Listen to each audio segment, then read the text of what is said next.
Two questions. One, you ever been to Cuba?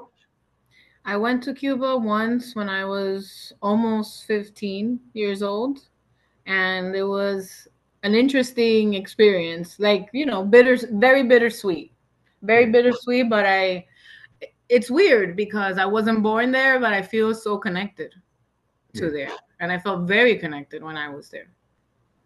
And I gotta ask, what was your if you want to discuss like what was your parents' story, like how they were able to like leave or escape, or I mean I was So always both of my parents are from different parts of Cuba, right? mhm. My mom's side, they were from Camagüey.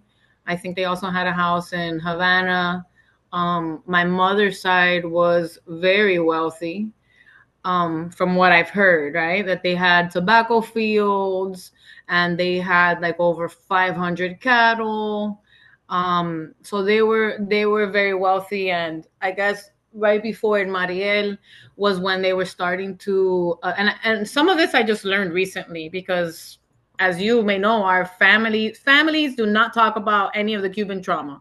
They No, just, it was bad, communism is bad, we're never gonna go back, but they don't talk.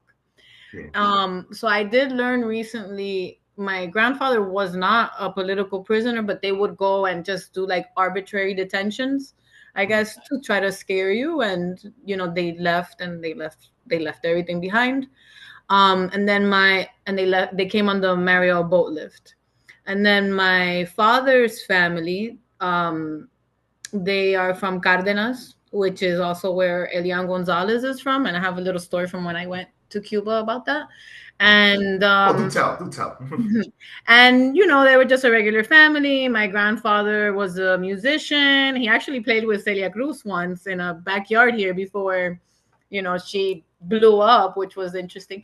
But yeah, so that's their story. They both came on the Mario boat lift, and that's how they got out. And most of my family, my immediate family, is here. I still have a little bit back there. Yeah. And when I did go to Cuba, my dad took me to where Elian Gonzalez lived. He lived with his grandmother. His dad, who came out on the news and everything, trying to support Elian and support the revolution, he was actually trying to escape also before that happened. None of these things come out on the news, but, my family being from that town, we knew all of the details and all of the stuff with his dad. But anyways, my dad took me to go see Elian Gonzalez's house, and even when I was a child, then I was able to see that it was propaganda. The building was painted perfectly, like it was painted, it was immaculate, the street was fixed, and then right where you could get out of the view of a camera, the sidewalks could be 3 feet tall, or just completely removed. The buildings were falling apart. There was like a place across the street, like a basement, just everything was just uninhabitable almost. Okay. But even as a child, I was able to see the propaganda. And my dad had told me, you can't say this or say that. So it was a little bit odd. I would sit on the balcony in the apartment where we were staying, and I would just watch, and I would just analyze things. And even back then, I remember there was a family member of my stepmom that needed to have a brace or some, because he was missing like a leg, Mhm. and they wouldn't even sell it to him. They said that you would have to be American. It's just all of these crazy stories. Oh, there was also a moment that we went to Varadero, which was beautiful. Mhm. One of the most beautiful beaches in the world, if not the most beautiful beach in the world. And I was But just that's what we walking. have out there. Is probably the best that they have. Yeah. And I remember I was just, walking around with a family member that was about my age, and we saw a hotel. And I was like, let's go in. I told her, let's go in. Right. Mhm. And she was like, they're not going to let me in. And I was like, why? Why wouldn't they let you walk in like the lobby or just walk in a hotel? Right. And she was like, because I'm Cuban. And I was like, how would they know? How would they know? And I was like, let's just go. So we were gonna go into the hotel, and we're just kids. I was probably 14, almost 15. She was 14 also, and they stopped us right at the door.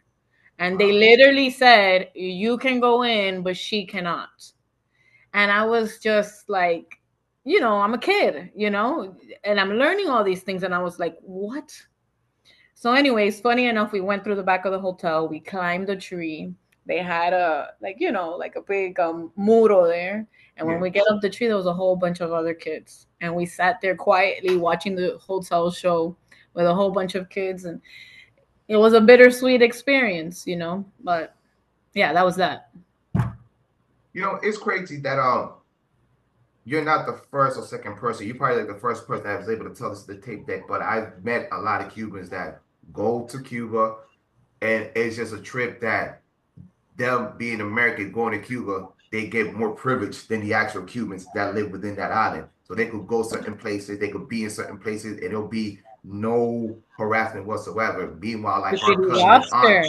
and mind you, they've been there since forever, Mm-hmm. since forever. So that's Mm-hmm. just bananas. Um, Here's $1,000 question. I know the answer. You know the answer, but my people don't know the answer on the tape deck. I gotta ask, where were you on July 11th, and what was the energy like